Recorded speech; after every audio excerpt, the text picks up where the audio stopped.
Manaraju live on the Hill. Thank you so much. Brianna? The economy is flashing some troubling signals. Consumer confidence is at a 5-month low, due in part to a slowing labor market. And with all eyes on jobs data, there's a lingering question. Will this month's job report come out this Friday as it routinely does? And that's because if the government shuts down, the report could be delayed. Let's turn to CNN's Matt Egan for the details on all of this. All right, Matt, how much did consumer confidence drop? Yeah, Brianna, look, the mood on Main Street remains pretty gloomy. Consumer confidence falling during the month of September by another 4% to a reading of just above 94. So for some context, that is the lowest since April, the month when financial markets were going haywire as investors freaked out over the president's tariff plans. Consumer confidence is significantly lower than back in January when the president started his second term. And look at this. If you look back at this point in the calendar of the president's first term, back in September of 2017, consumer confidence was clearly much higher. So why are people feeling down on this economy? Well, the Consumer Confidence Report came up with a couple different readings that were concerning, including present situation, how people are feeling about the current situation on the ground.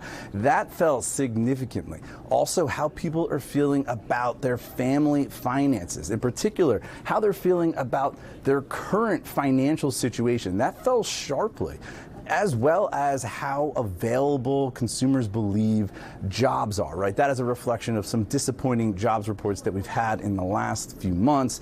So you put it all together, I mean, why do we care about consumer confidence? Because this economy is driven by consumer spending. And the worse people are feeling, the less likely they are to go out to eat, go buy a car, or take a vacation. So that's why we got to pay very close attention to these low consumer confidence numbers. And talk to us about the new data that's out today on jobs, job openings, because obviously people have a view on job availability. What's the reality? Well, the reality is they're not imagining it, Brianna. Job openings, they did inch higher during the month of August to 7.23 million. July was revised higher as well. This was better than expected, but it's really just a small step in the right direction. Because when you look at the trend for job openings, going back to 2019, you can see there's been this significant decline. This peak, there were more than 12 million jobs available back in late 2021 and early 2022. That was during the Great Resignation, right? I mean, that was not sustainable. It felt good, but it probably wasn't the healthiest thing for the economy. So this was always going to come down, but it has come down very significantly. The other way to look at this is back during the peak, there were 2 jobs for every unemployed person. Now there's just under 1. And one industry to call out in particular, construction. Job openings in the construction industry plunged during the month of August. And we know that industry has been hurt by tariffs, by immigration crackdown, and also by all the trouble in the housing industry.